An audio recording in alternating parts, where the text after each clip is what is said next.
اللہ الرحمن الرحیم۔ السلام علیکم دوستوں، مجھے امید ہے کہ آپ سب لوگ بالکل خیریت سے ہوں گے۔ سواگت ہے آپ کا حیرت کے چینل پہ۔ اگر آپ لوگوں کی کوئی ہارر سٹوری ہو تو یہ میرا انسٹاگرام اکاؤنٹ ہے، یہاں میرے ساتھ ضرور شیئر کیجیے گا، میں اپنے چینل پہ ضرور شیئر کروں گی۔ چلتے ہیں کہانی کی طرف۔ جنات کی سچی کہانی، کھنڈر۔ اس کہانی کا آغاز آج سے 20 سال پہلے ہوا، جب ڈیرہ غازی خان کے ایک قصبے میں اکبر نے ایک گھر خریدا تھا۔ گھر نہیں بلکہ ایک کھنڈر خریدا تھا۔ ایک کچا سا کمرہ تھا جس کی 4 دیواری بھی کچی تھی۔ گھر کی ایک سائڈ قبرستان تھا۔ گھر اور قبرستان کے بیچ میں بس ایک 7 فٹ کی گلی تھی۔ اکبر کو لوگوں نے منع بھی کیا کہ یہ گھر مت خریدو، کیونکہ اس گھر میں جنات کا بسیرا ہے، اور اس گھر کا پہلا مالک اسی گھر میں پراسرار طور پر مردہ پایا گیا تھا۔ علاقے کے پرانے رہائشیوں کا کہنا تھا کہ کسی زمانے میں یہ گھر قبرستان کا حصہ ہوا کرتا تھا، جسے بعد میں ایک گھر بنا دیا گیا۔ مگر اکبر نے کسی کی ایک نہ سنی اور وہ گھر اس نے خرید لیا، اپنی منمانی کر لی۔ پرانے گھر کو توڑوا کے ایک خوبصورت گھر بنوا لیا۔ اکبر کے گھر کی بناوٹ کچھ اس انداز سے تھی کہ ایک کمرہ تکون کی شکل کا تھا، یعنی ایک بڑے کمرے کے 3 کونے تھے، جبکہ باقی 2 کمرے عام کمروں کی طرح ہی تھے۔ اصل میں یہی وہ تکونی کمرہ وہ جگہ تھی جہاں پہلے بھی پرانے گھر کا صرف ایک کمرہ ہوا کرتا تھا۔ اسی کمرے میں پرانے مالک مکان کی موت بھی ہو چکی تھی۔ اکبر ایک جی دار بندہ تھا، بہت دلیر تھا۔ اکبر اور اس کی بیوی بچے اس گھر میں 5 سال تک رہائش پذیر رہے۔ ان کے ساتھ اس گھر میں کیا معاملات پیش آئے یہ آج تک کسی کو نہیں معلوم ہوا، کیونکہ کبھی انہوں نے اس بات کا ذکر کبھی کسی سے کیا ہی نہیں تھا۔ اب اللہ جانے یا وہ لوگ خود جانے کہ واقعی وہاں کچھ نہیں تھا، یا وہ جان بوجھ کر کسی کو نہیں کچھ بتانا چاہتے تھے۔ وقت اچھا گزر رہا تھا۔ ایک دن اچانک رات کو 12 بجے کے قریب اکبر کی طبیعت خراب ہو گئی۔ دل کی دھڑکن بند ہو گئی، منہ سے جھاگ آنے لگا، اور پھر اکبر اپنے ہی گھر میں وفات پا گیا۔ اس وقت اکبر کی عمر 35 یا 40 کے لگ بھگ ہوگی۔ اکبر ایک پڑھا لکھا اور بہت اچھا آدمی تھا۔ اس کی صحت بھی بہت اچھی تھی۔ نوٹ کرنے والی بات یہ ہے کہ اکبر کی موت بھی اسی تکونی کمرے میں واقع ہوئی تھی جس میں پہلے مالک مکان کی موت ہوئی تھی۔ اب تو اکبر کے خاندان والوں اور ارد گرد کے ہمسایوں کا شک یقین میں بدل گیا کہ اس گھر میں کچھ تو ہے، اس تکونی کمرے میں کوئی بات تو غیر معمولی ضرور ہے۔ اکبر کی وفات کے بعد اس کی بیوی بچوں نے وہ گھر چھوڑ دیا۔ گھر چھوڑنے کی وجہ یہ تھی کہ اکبر کی بیوی کی جہاں نوکری تھی وہ علاقہ اس گھر سے کچھ دور تھا، اسی لیے انہوں نے نیا گھر بنا لیا اور وہاں شفٹ ہو گئے۔ پرانا گھر کم از کم 15 سال تک بند رہا۔ 15 سال بعد اکبر کا بڑا بیٹا، جس کی شادی کافی سال پہلے ہی ہو چکی تھی، اس کا نام علی تھا۔ علی اور اس کے بیوی بچے اس گھر میں شفٹ ہو گئے، جبکہ اکبر کے باقی بہن بھائی اور ماں نیا گھر میں ہی رہ رہے تھے۔ علی اپنے شہر سے دور نوکری کرتا تھا، اس لیے 2 یا 3 مہینے بعد ہی گھر آتا تھا۔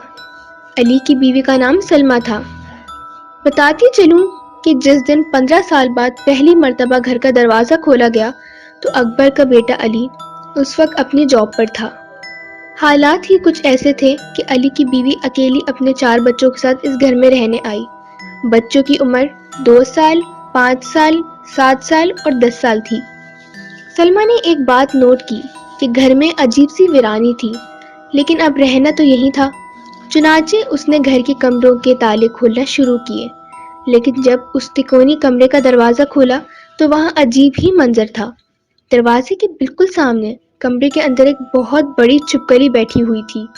اس چھپکلی کا سائز عام چھپکلی سے 4 گنا سے زیادہ تھا۔ جی، یہ چھپکلی ہی تھی، یہی عام چھپکلی جو گھروں میں پائی جاتی ہے، لیکن سائز میں اتنی بڑی کہ کسی کو بھی حیرت میں ڈال دے۔ سلمہ نے ڈر کے مارے کمرے کا دروازہ واپس بند کر دیا اور کچھ دیر کے بعد کھولا تو وہ چھپکلی کمرے میں نہیں تھی۔ خیر، جیسے تیسے سامان شفٹ کر دیا۔ دن گزرنے لگے، مگر وہ چھپکلی بھی اکثر گھر میں ہی نظر آ جایا کرتی تھی۔ پھر آہستہ آہستہ یہ ایک معمولی بات ہو گئی تھی کہ ان لوگوں کے گھر میں یہ چھپکلی ان کو نظر آتی تھی۔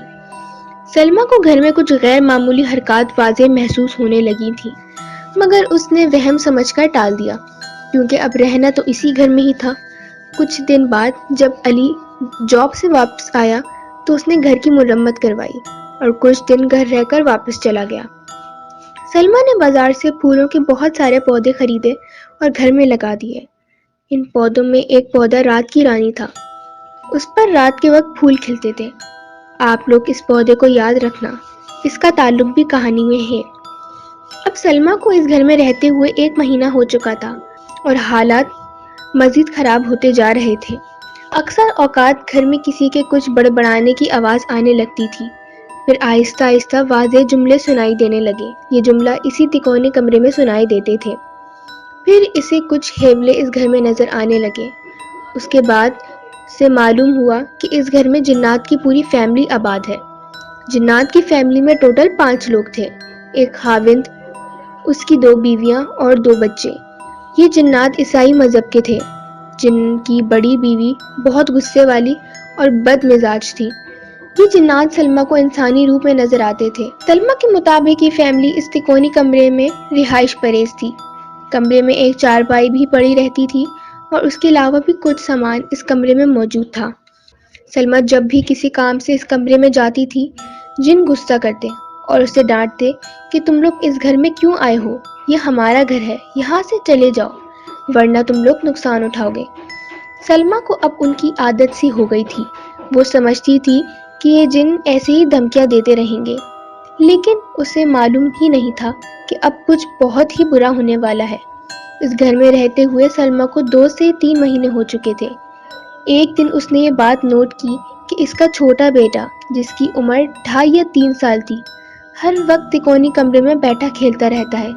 اس نے اپنے چھوٹے بیٹے کو منع کیا کہ اس کمرے میں مت کھیلا کرو، لیکن آپ کو معلوم ہے کہ بچے کسی کی نہیں سنتے، بس جو ان کے دل میں ہوتا ہے وہی کرتے ہیں۔ کچھ دن بعد سلمیٰ کے چھوٹے بیٹے کی طبیعت بہت خراب رہنے لگی۔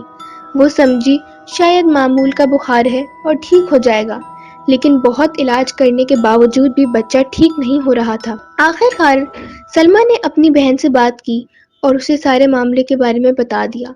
سلمیٰ کی بہن ایک دیندار خاتون ہے۔ اس نے سلمیٰ کو کہا کہ تم ایک کام کرو، ان جنوں کے ساتھ معاہدہ کر لو، پھر سب کچھ ٹھیک ہو جائے گا۔ اس نے سلمیٰ کو کہا کہ تم جنوں سے بات کرو اور انہیں کہو تم ہمیں تنگ نہیں کرو اور ہم تمہیں تنگ نہیں کریں گے۔ سلمیٰ نے بالکل ایسا ہی کیا اور جنوں کو کہا کہ ہماری مجبوری ہے اس گھر میں رہنا، میرے پاس کوئی دوسرا ٹھکانہ نہیں ہے، اس لیے ہم اس گھر میں رہنے پر مجبور ہیں۔ اگر آپ نے اس گھر میں رہنا ہے تو شوق سے رہیں، ہم آپ کو تنگ نہیں کریں گے اور آپ ہمیں تنگ مت کیجیے گا۔ میرے چھوٹے چھوٹے بچے ہیں، میں انہیں لے کر کہاں جاؤں؟ اب آپ اس گھر میں کسی ایک کمرے میں رہ لیں، ہم وہاں نہیں آئیں گے اور آپ باقی گھر میں مت آنا۔ جنہوں نے سلمیٰ کی بات مان لی اور اس سے کہا کہ ٹھیک ہے، بس اس بڑے کمرے میں مت آیا کرو، باقی پورا گھر تمہارا ہے، جہاں تم نے رہنا ہے رہو، اب ہم تمہیں تنگ نہیں کریں گے۔ اسی طرح کافی دن گزر چکے تھے اور ماحول بالکل ٹھیک چل رہا تھا۔ سلمیٰ کے بیٹے کی طبیعت بھی ٹھیک ہو گئی تھی۔ ایک دن سلمیٰ کا خاوند علی چھٹی پر گھر واپس آ گیا۔ سلمیٰ نے اسے پورے حالات سے آگاہ کیا اور بتایا کہ بڑا کمرہ میں نے بند کر دیا ہے، تم بھی وہاں مت جانا۔ یہ سن کر علی کو بہت غصہ آیا اور اس نے سلمیٰ کو ڈانٹا کہ یہ تم نے کیا کر دیا، اس طرح تو یہ مخلوق اس پورے گھر پر قابض ہو جائے گی، پھر تم کیا کرو گی، یہ گھر چھوڑ کر چلی جاؤ گی۔ اس نے بیوی کو کہا کہ جاؤ ابھی کمرہ کھول کر آؤ اور اس کمرے میں آنا جانا رکھو، تاکہ یہاں جب چہل قدمی ہوگی تو وہ جنات یہ گھر چھوڑ کر چلے جائیں گے، ورنہ وہ یہاں پوری طرح حاوی ہو جائیں گے۔ سلمیٰ نے شوہر کی بات مان لی اور مجبوراً کمرے کا دروازہ کھول دیا۔ سلمیٰ کا خاوند کچھ دن گھر رہنے کے بعد واپس چلا گیا۔ اس کے جانے کے بعد سلمیٰ کے چھوٹے بیٹے کی طبیعت مزید خراب رہنے لگی۔ سلمیٰ نے یہ سارا واقعہ اپنی بہن کو بتایا۔ سلمیٰ کی بہن نے اس سے کہا کہ تم میرے پاس آ جاؤ، ہم اس کا روحانی علاج کراتے ہیں۔ سلمیٰ اپنے بچوں کو لے کر اپنی بہن کے گھر چلی گئی۔ ایک مولوی صاحب نے بچے کا علاج شروع کیا اور کہا کہ اس کا علاج 40 دن تک جاری رہے گا، اس کے بعد انشاءاللہ بچہ ٹھیک ہو جائے گا اور جنات بھی گھر سے نکل جائیں گے۔ سلمیٰ اپنے گھر واپس آ گئی اور مولوی صاحب کا دیا ہوا وظیفہ پڑھنا شروع کر دیا۔ اس کے علاوہ اس نے نماز بھی پڑھنا شروع کر دی اور قرآن پاک کی تلاوت بھی شروع کر دی۔ دم کیا ہوا پانی گھر میں چھڑکنے لگی۔ جب سلمیٰ گھر میں قرآن پاک پڑھنا شروع کرتی تو جنات اسے منع کرتے تھے اور کہتے تھے کہ یہ مت پڑھو ورنہ تم بہت پچھتاؤ گی۔ استغفر اللہ۔ مگر سلمیٰ نے بہت محنت کے ساتھ اس گھر کو جنات سے پاک کر دیا۔ ہم سب کو نماز اور قرآن پاک پڑھنا چاہیے تاکہ ہم لوگ بھی بری چیزوں سے محفوظ رہ سکیں۔